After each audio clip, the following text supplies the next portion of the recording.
Welcome to Afternoon Tea with Casey Women's Ministry. Let's just fake rap it because I can't rap, but we'll try. Welcome to Afternoon Tea with Casey Women's Ministry. Here today is Brittany Brownell and Madison Hobbs. Hi, I'm Brittany. I'm the weird, crazy one. Don't mind me over here. I am a certified birth and bereavement doula with Stillbirth Day. I am also a certified birth photographer. I know I don't throw that one out there that often, but I'm a certified birth photographer and I love it. I am working on being certified for yoga. Yay! As well. Madison. Hi, Madison. I'm also a certified birth and bereavement doula through Stillbirth Day. I'm a trained postpartum doula, and I am the doula operations director with KCWM. Whoop, whoop, whoop, whoop. She does all our doula stuff. All our doula stuff. So if you come and work with KC Women's Ministry and you're a doula for us, you will have a lot of interactions with Madison. You may or may not have interactions with me. I don't know. Well, as one of our busiest doulas, I would hope that they interact with you because they'll probably be on a team with you. But That's very true. That's very true. I am on the majority. I am on a lot of teams. You really are. And I love it. I love it too. As long as my husband's open to it, like not this week. Some weeks are easier than others for everyone. Some weeks are. So let's jump into our topic today of cesarean birth and the different types. You're probably going, is there really enough for a video over the different over cesarean birth? Why, yes, there are. Come and watch our video and learn about the different types of cesarean birth. Woo, you'd think I had some sugar or something. Oh, wait, I did. I had a cookie. Oh, now it all makes sense. But yes, oh my goodness, there's definitely enough material to talk about the different kinds of cesareans. There's so many options. And I think when we go over our birth plans with our clients and we talk about cesareans, they're like, what do we really need to talk about with that? There's so many things. There's so many things with cesarean. So let's start with,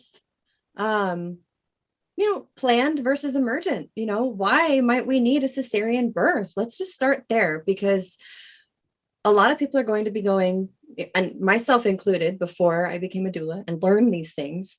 Why would I ever plan a cesarean? Why would I want that? Well, there are lots of reasons why you might want it. And we kind of briefly touched on those reasons in a video not too long ago about the different types of delivery. Mm-hmm. Like in our timeline, half an hour ago. Yes. It was probably a couple weeks ago. Yeah, it should be a couple weeks ago now in the timeline of YouTube. So rein it in. Let's make it fun. Reasons why we might have a cesarean. Medical reasons might include baby's growth. Maybe there's concerns that baby's too small to withstand labor. Maybe baby is too big. We could be having premature labor, and it would be safer for baby to deliver via C-section rather than vaginal delivery, so they can be quickly taken to the NICU. Less stress on baby. Could be hypertension or preeclampsia. If it gets to be a concern, a life or death situation, that we're concerned it might get to that point, we can plan a cesarean. We might also have personal reasons very similar to induction, that you're ready for baby to be here. You're done being pregnant. You're ready for baby to be here. And lots of different factors as to why you might pick a cesarean over an induction. It could be that you had a previous cesarean and you feel more comfortable doing another cesarean rather than attempting a VBAC, vaginal birth after delivery or after cesarean. In multiple births, multiple babies, if you have twins or triplets, sometimes a vaginal delivery may not be an option depending on baby's positions. And speaking of baby's positions, maybe baby is breech. and you don't have a provider or you're not comfortable doing a vaginal delivery, or you have a provider who isn't trained to do a breech delivery. So then you do a cesarean. That is a long list, Madison. It's a long list. Can and I? I'm pretty sure I left out quite a bit. That's possible. That is definitely possible. It is not an exhaustive list. No. One of the things you mentioned was a large baby. So let me put that in perspective real quick. Please you do. have, yes. So Asterisks. what they consider a large baby is a baby that weighs 8 pounds or 13 ounces or larger. And that is actually only 8%. Get that? 8%, not 808% of the nation's delivery would be in that size range. That is considered macrosomia. And it's really not that common, honestly, that your baby cannot go through the vaginal canal. Now, there is something that the American College of Obstetrics and Gynecology's 1%, so 1% of the nation's babies are larger than 9 pounds and 9 ounces. That's actually the macrosomia, I believe, not the 8 pounds, 13 ounces. Yeah, I think you're right. Yeah. So you have a 99% chance of your baby not being that big. That is a huge difference in the percentage. Absolutely. And even if your baby is that big, you can still have a vaginal birth. And Absolutely. I say that with full experience and knowledge. My second baby was 9 pounds and 13 ounces, and I had a unmedicated vaginal birth. You can do it if that is what you want. You just need to be a little more prepared for it and get in a position where your sacrum is actually able to move, and where your hips and your pelvic bone, this lovely thing here, is actually able to open and widen for baby to come through. So your sacrum and coccyx need to be able to move out, and the wings, your I'm totally drawing a blank. Ischial spines. Yes, thank you. Your ischial spines. Of course, I just went over this too with my yoga class. But anyway, your ischial spine, your ischium needs to be able to move and open up. You know where you can be to do that? You can be on your knees. You can be on your side. You can be lying on your side. You can be standing. You can be in a squat. All of these positions help open those spaces to allow for what they consider a macrosomia baby to go through your birth canal. Mm-hmm.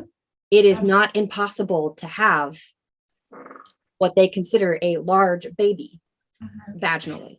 It's also important to remember that weight measurements through ultrasound there's a large room for error in there. Yes, huge room for error. Huge. They are 40% accurate, I believe. Something like that, yeah. They're usually off by almost their room for error is off by almost margin of, what is it? There's a word. Margin. Sonogram. They can be off by almost an entire pound, lower or higher.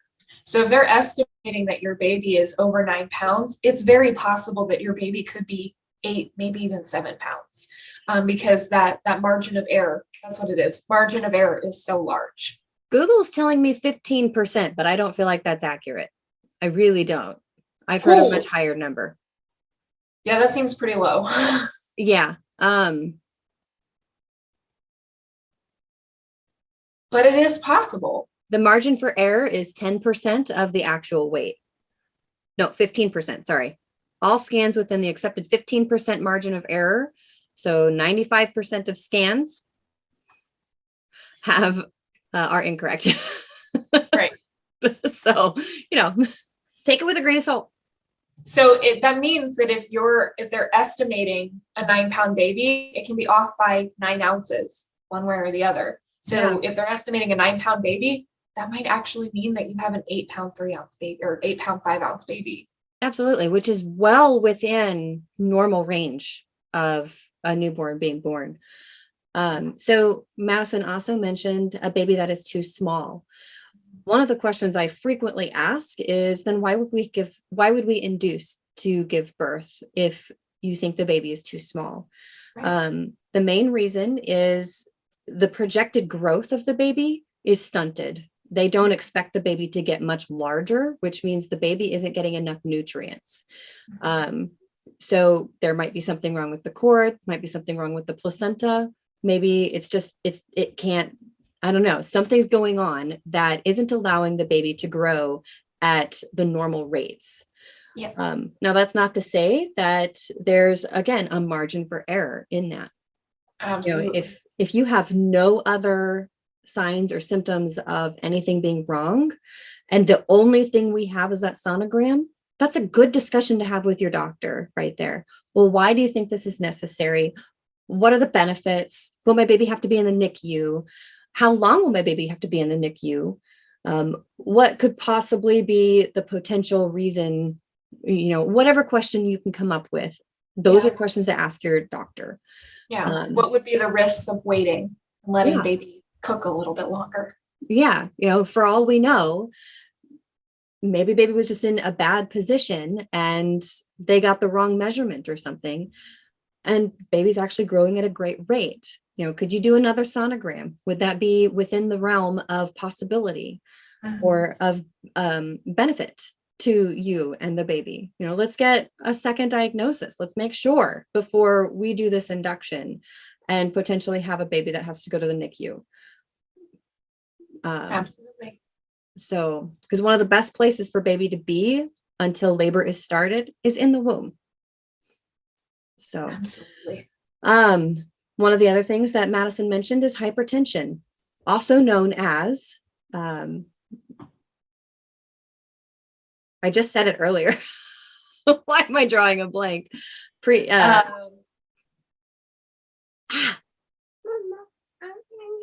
no. Hold on. I'm trying to get on PJ Masks. I can't get on PJ Masks.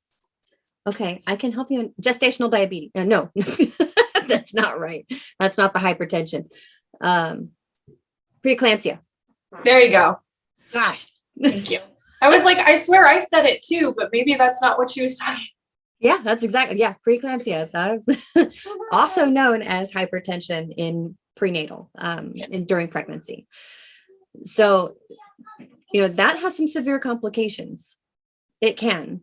Doctors sometimes like to schedule an induction or cesarean due to some signs of preeclampsia. So again, have a conversation. If you don't want an induction or a cesarean, have that conversation with your doctor about risks versus benefits. Would it become an emergent cesarean if we decided to wait as long as possible? You don't want it to be emergent if you don't have to have it that way. Right. So, absolutely. And then you also have gestational diabetes, which actually can cause the baby to grow a little on the larger side. Yes. So then they're going to throw around the words of macrosomia and diabetic and all of these other things. And it helps to have some knowledge and information so that when you're asking these questions, you can get a clear answer and not just the answer they want you to have in order to get you to schedule a cesarean yes. or induction. Yes. Yeah. So lots of reasons why you might want an induction, specifically some health reasons, some health concerns. But that doesn't necessarily mean you have to schedule one. It doesn't mean this is the end all be all just because you're showing that you have signs of these gestational diseases.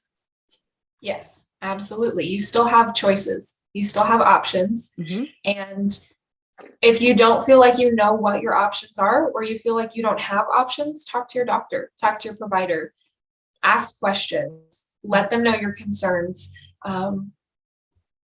Don't necessarily let them tell you what's going to happen and then you go home and be worried about it. Talk to them, tell them you're worried, tell them you're concerned. And if you don't have a doctor that you feel like you can bring up your concerns, maybe consider finding one that you can. You need to have someone that you trust as your provider. Absolutely. Totally agree with that. Wholehearted. So let's talk about emergent. What Mom, will you come up? I will. PJ Masks on? Can you find something else to watch for now? And I will come up and help you find PJ Masks in a little bit. Sorry. Love it. So, what are some reasons why we might have an emergent? Most of the time, that is going to be in delivery. During your labor process, you might find that you have an emergent need for a cesarean, such as baby's heart tones are dropping and they're not staying up. Maybe your blood pressure has risen or has dropped and they can't get that stable for whatever reason. Yeah. Something that's not necessarily medical, maybe a car crash. As awful as it sounds, maybe you fell and you landed on your stomach and now you're having some issues. Those are awful, scary scenarios. I'm so sorry. I don't want to put those in your mind, but what, Madison? I said it's important to talk about. Because It is. I mean, you have things in real life that happen that can cause you to need an emergency cesarean section. Now that's not to say that it's going to happen or that it won't happen. Who knows? Life is life. It's so random. It really is. Yes. So random and beautiful.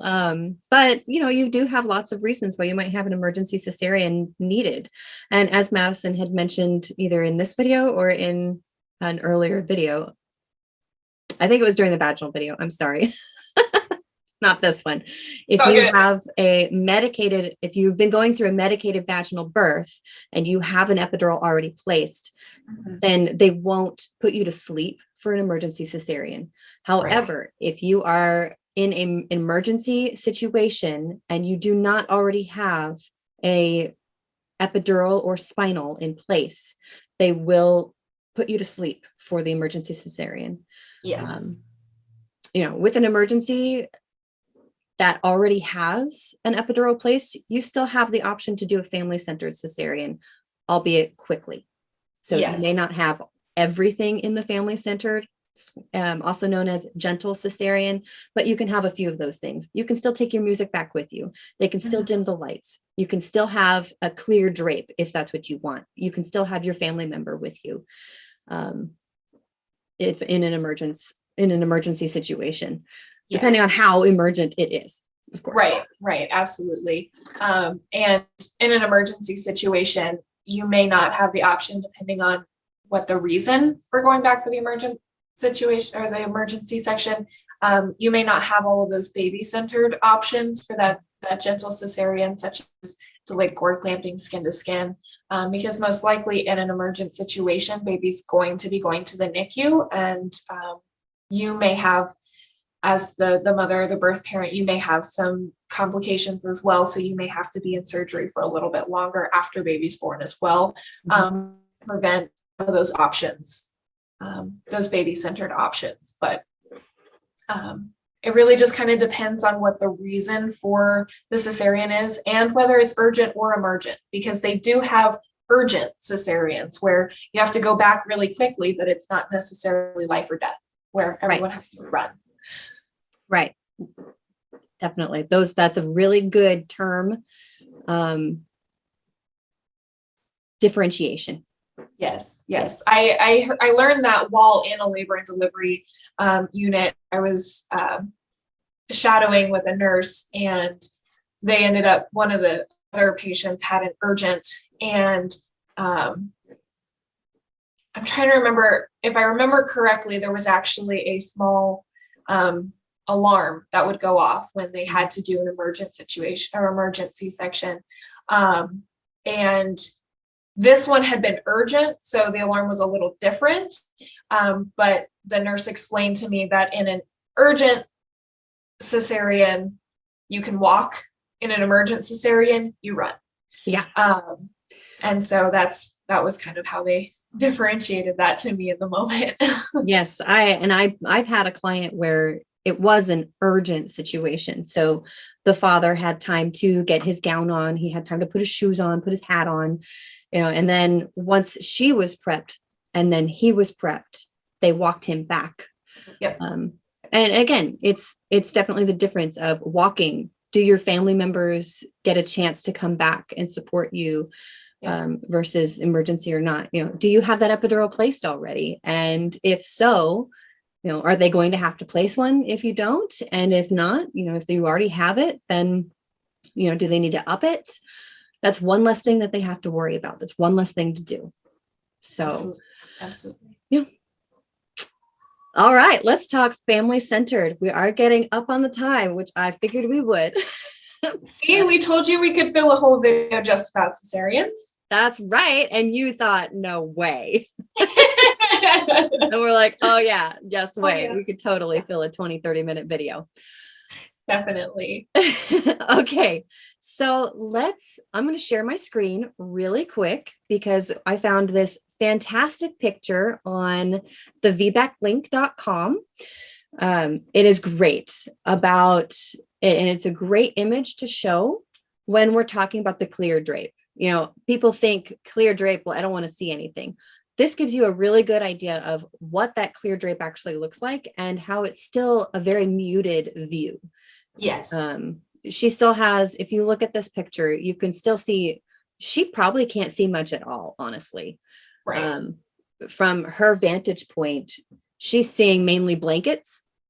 Sorry, I didn't mean to move that. She's seeing mainly blankets and this lower part of the drape that's not been flattened enough for her to truly see through. But I would assume she can lift her head and still see her baby here. Yes, she should be able to. Yeah, she can see the doctors. Now, if I were in this situation and I didn't know this, I would say, oh no, I don't want a clear drape. But seeing this and seeing what that might actually look like, I'd be like, you know what? I think I would want a clear drape. I'd want to see as much as I could. Absolutely. More so than a floating head. Yes. And feeling those tuggings, at least I could maybe see arms moving and be like, oh, okay, I felt that tug. He just moved his arm this way. Maybe that's what it was. Or he just pushed right here. And now I can kind of at least connect. I can connect the dots of what I'm feeling with what I'm seeing. Whereas if you have a totally opaque drape, it's harder to connect with what's happening. Yes, because you will, if you have an epidural or a spinal, you will feel pressure when baby is actually born because they will be pushing at the top of your uterus to help expel baby through the incision. And so they'll tell you that you're going to feel a lot of pressure. And sometimes it can be very, very disorienting to feel that and not be able to see it. Right. Especially when the bottom half of you is completely numb. Absolutely. I'm kind of equating it with, getting car sick. I don't know how many people out there do get car sick. I didn't used to. But I have more motion sickness the older I get, it seems, which is weird. But, I find that I have less symptoms when I can see the movement. You can have less detachment and less anxiety, I feel, if you can see what's happening. Absolutely. Now, you might be the type of person who's like, no, if I see what's happening, it's going to give me anxiety. Think of it as if you're getting a shot or getting blood taken. I'm the kind of person that I need to see it happening so that I can say, okay, now here's the prick and I'm prepared for it. And if I don't see it, I'm like, oh, I'm going to jump. And they're going to be like, sit still. I'm the opposite. I want you to tell me if there's something I need to know, like, hey, you're going to feel pressure, or okay, you're going to have a little poke, but I don't want to see it. I trust that you're doing what you're doing. And everyone's different. I'm personally, if I were in a cesarean situation, I wouldn't want the clear drape because I don't need that connection. But it's nice to have that option. Yeah, that's the whole point of having the option. That is the whole point. It was found in some studies, and I can't pinpoint them. I don't know the percentages, but I know it was found as that correlation of postnatal mood disorders, postpartum mood disorders. That was part of the correlation of we're seeing some of these rise and increase. Well, what was that connection? That connection was a cesarean. And well, what can we do in a cesarean to help reduce that? Well, let's let some people see if that's what's going to help them and help them connect with the birth of their baby and connect with their story. I think that's really important to have that as a choice, to have that as that option, whether you find that beneficial for you or not. Absolutely. Another aspect of a gentle cesarean or a family-centered cesarean is playing music at your birth. You know, you can play music during a labor, well, why not during a cesarean? So, excuse me, they've given that option to play music. Yeah. Excuse me, gosh. Music can play such an emotional part of our lives and can drastically change how your body reacts to stimuli. And so if we're in an OR, we're naturally going to be a little bit more stressed than if we weren't in an OR. Even if we're comfortable with this decision, even if we're completely happy and confident and everyone's healthy and everything's going well, it's still a difficult situation to be in sometimes because it's not warm and cozy and comfortable, and it's not your bed, it's an operating table. And so anything that we can do to bring comfort into that space, music is so important. And a lot of times doctors will listen to their music during procedures anyway. So I have been in cesarean deliveries where the doctors pick their own music. And it's always been interesting to me that they got to pick, but not the mother. And so now, you know, we have this option to be like, can she pick the music? Can she have her music? And it can drastically change what that experience is like. Yeah, and change your postpartum experience as well. You know, absolutely. That's what this is all about. That's what all of these options are about in both vaginal birth and cesarean birth. The fact that you can make that choice is empowering. And that empowerment reduces the risk for postpartum mood disorders, whether that's depression, anxiety, psychosis, any of those things, even ones that we don't know exist yet. Right. That helps. These choices and knowing that you have these choices and can make these choices helps reduce your risk for any of those. You know, something that's on this list from the VBAC link that I never would have thought was an option. And it clearly says it is rare, but this has been done, was letting the birthing parent actually assist in bringing the baby out. They will lower the drape. So they'll pull it down and they will sterilize the parent's arms, mom's arms, dad's arms, you know, whomever's giving birth. And they will guide that parent's arms and hands to baby and let them bring the baby up.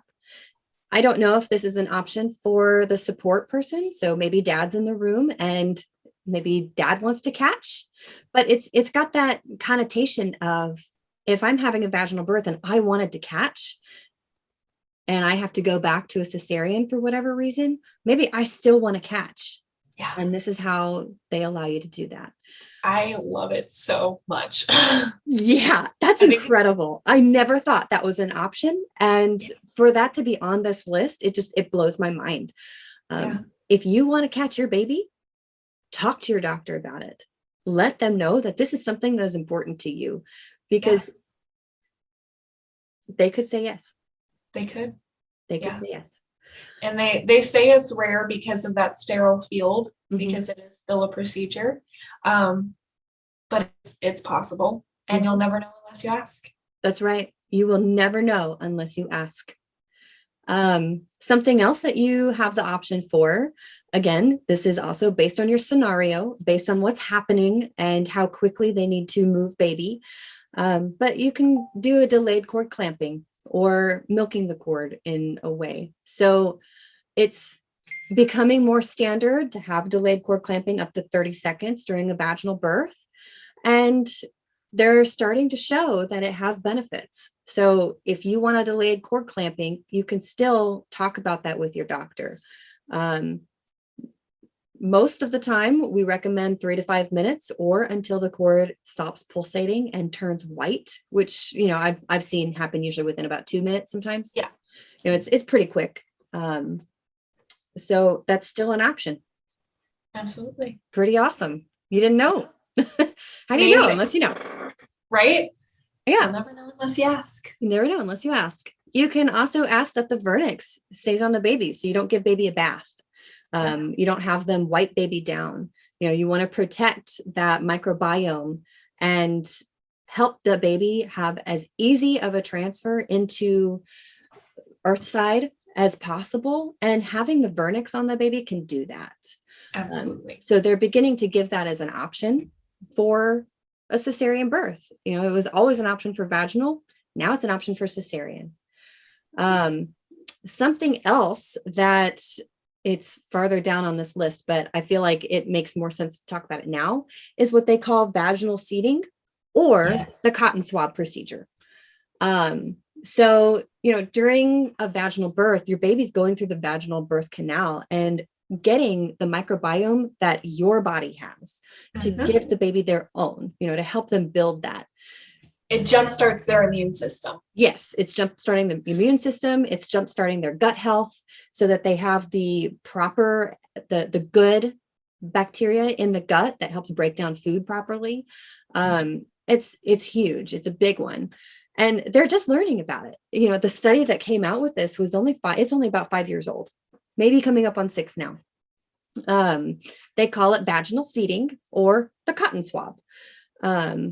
So it sounds really weird, but the baby doesn't go through the birth canal. Instead, baby's going through your stomach. So he or she is not then getting this vaginal seeding, so to speak. They're not getting that microbiome. How can we get the baby the microbiome? Well, let's put a cotton swab in your vagina. And then after the baby's birth, you take the cotton swab out of the vagina and you rub it on your baby. Don't worry. It's not going to smell weird. It's not going to smell gross. You won't even notice, really. It's just, it smells like you. That's the baby's already covered in amniotic fluid and blood and vernix and all of that. So it's just the normal addition. It's what helps give baby that newborn smell that's so addictive. Yes. It just helps connect with your baby. That's what that's for. It helps with bonding too. It helps with the bonding. Yeah. And it does sound really weird. It does. Not going to lie. It sounds there are weird. benefits. Lots of benefits to it. You can still do immediate skin to skin after a cesarean birth, especially a planned one. You can do an immediate skin to skin. If it's emergent or urgent cesarean, you might have to wait 45 to 60 minutes while they do their procedures, make sure baby's breathing, do all that normal stuff that they have to do. I say normal, it's not really normal, but it's normal after cesarean. Yes. But for the most part, you can still get that immediate skin to skin or immediate breastfeeding with your baby. Yeah. And depending on the hospital, some hospitals won't allow the birth parent or the mother to do the skin to skin just because they are on an operating table and sometimes their arms are strapped down.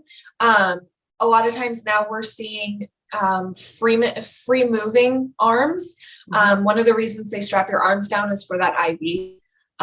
But we're now seeing you can have one arm, the one that doesn't have the IV, you can do that. The concern with doing skin to skin while you're on the operating table is someone has to hold baby for you. And so some hospitals are still not allowing the mother, the birth parent, to be the one doing skin to skin, but they will allow partner to do skin to skin as long as baby is okay and healthy and all of that good stuff. So again, it's one of those things to ask, who can do skin to skin immediately? And if you as the mother or the birth parent want to do it and they allow it, that's awesome. Can I have one arm free while you strap the other arm down? Yeah. Can I have both arms free? It doesn't hurt to ask. Nothing hurts to ask. Exactly. And even if you're not planning on doing immediate skin to skin, you still have the option to ask if your arms can be free. And not strapped down. That could absolutely trigger some trauma for some people. Absolutely. I think that would probably trigger some trauma for me, and I don't even know what trauma it would trigger. I would definitely be uncomfortable, that's for sure. Yeah, I would not be comfortable with it. And, maybe it wouldn't necessarily trigger some trauma, but it would give me some trauma. So, I don't want my arm strapped down. It's something that I would probably be pretty adamant on, if I had to do that. That's my personal, that's me. Yes. That's not to say it will Not for everyone. affect you. Yeah. But they are, I want to be careful with this one because COVID does still play a huge factor. But hospitals are beginning to allow a support person in the operating room. They're allowing them back, thankfully, instead of you having to go in there by yourself. Yes. Now, if this is a true emergency and they have to put you to sleep, they will not allow a support person in there. Right. They will make that person wait in the waiting room because A, there's not enough time to get them ready, and B, they figure you're asleep. You're knocked out. You don't need the support now, which maybe the support person needs the support, but there is a different sterilization procedure that goes along with general anesthetic, which is usually why the support person can't go in if you're going under. You also have to be, anytime that you go under general anesthesia, you have to be intubated, which can be traumatic for non-medical personnel, especially a support person, to see their loved one intubated. Absolutely. That can be very traumatizing. Yes. And in an emergency situation, you probably don't want someone back there anyway, potentially needing to be taken care of if it's a fainting situation, potentially. And in emergent, they're not putting up the drape because someone is the mother, the birth parent's not awake, so they don't put the drape up. It saves so much time. In an emergent situation, baby can be born in under 60 seconds. Yep. If you add in all these other factors of getting the partner dressed and ready, doing all the sterilization, putting up the drape, even if you're still taking away the epidural portion of it, there's still so many more steps that need to happen in order to allow that support person in. That baby could have been born long before if they didn't have to take those steps. It can take up to 20 to 30 minutes for just an urgent or planned cesarean. Yep. To prepare all of that. So whereas emergency can be under a minute. Yes. And that's a big difference. I mean, that's huge when you're talking a potentially life-saving procedure. Absolutely. In situation. So those are the main things in a gentle cesarean. You still have lots of options should you need it. This was a long one. Sorry, guys. We're about 40 minutes in, I think, and maybe coming up to 25. But I hope you were able to stay through the whole thing or have been able to come back, because we did give a lot of valuable information that can help you in determining your birth plan. And I really encourage that even if you want an unmedicated vaginal birth, think about these things. Absolutely. Consider them and put them on your birth plan. Just because you put it on there doesn't mean A, it's going to happen, and doesn't mean B, that they're going to say, oh, well, she's okay with this, so let's just move it this way. Right. It's more about you being knowledgeable about your choices, and that you're showing you've done the research, you know what you want, you're open to something should it need to be changed, but you know that you're comfortable with these options. And based on the research you've done, you can make an educated choice, an educated decision, which again is empowering. That right there is huge for your mental health after having a baby. Absolutely. Absolutely. No regrets, guys. We don't want regrets. That's what we're here for. We're not here to guarantee we don't end up in a worst case scenario. We're here to make that worst case scenario a little bit better. Yeah. And hopefully reduce that worst case scenario. For a lot of people, a worst case scenario isn't necessarily the cesarean. They might think it's the cesarean, but it's not truly the cesarean. That's the worst case scenario. It's Right. feeling out of control. It's feeling Without like power. no power. You have no power. You have no control. It's that feeling of things are being done to me and choices are being taken away from me. Yep. Those are the things we want to avoid. Yeah. We don't want that. No, we don't want that. We will do everything in our power to give you the power so that Yes. you have choices in your life. Yes. All right. Well, now that I've made Madison giddy. It doesn't take much. No, it doesn't. That's what we're passionate about. That's why we're doulas. We're passionate about giving you choices and making sure that your choices are heard and respected. Yeah. You can have a traumatic birth even with a doula. I'm so sorry to say that. Even just because we're there, it doesn't make trauma not happen. But we're here to help you process it if it does. Yeah, we're here to help you process it. We're here to hopefully reduce the trauma. If you feel loved and supported during a traumatic experience, your trauma is already going to be reduced and you're already going to be able to manage it more than if you didn't feel loved and supported and respected and as empowered as we can make you feel. So that's why we're there. Here for. Yeah. And we take some of that trauma too, unfortunately. We take it on. We care about our clients with all of our heart. I mean, this is so much more than just a job to doulas. I mean, your doula got into that profession because they care and they want to take care of people.